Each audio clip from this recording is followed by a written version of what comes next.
ഖാരിഫ് വിളകളെ ഒരു കോഡിലൂടെ നമുക്ക് ഓർത്തിരിക്കാം. പനിച്ച എനക്ക് സൂര്യ ചോറും ബജിയുമാണ് തന്നത്.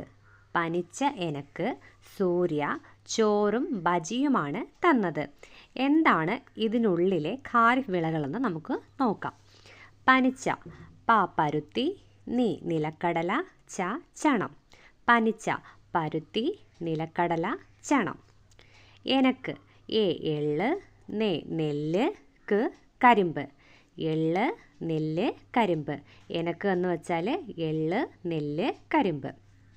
ഇനി സൂര്യ എന്നത് സൂര്യകാന്തിയാണ് ഉദ്ദേശിക്കുന്നത്. സൂര്യ എന്നത് സൂര്യകാന്തിയാണ്.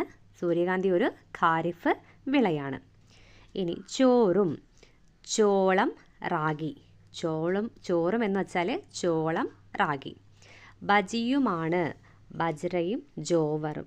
ബജ്രയും ജോവറും. ഒന്നുകൂടി. പനിച്ച എനക്ക് സൂര്യ ചോറും ബജിയുമാണ് തന്നത്. പരുത്തി, നിലക്കടല, ചണം, എള്ള്, നെല്ല്, കരിമ്പ്, സൂര്യകാന്തി, ചോളം, റാഗി, ബജ്ര, ജോവർ.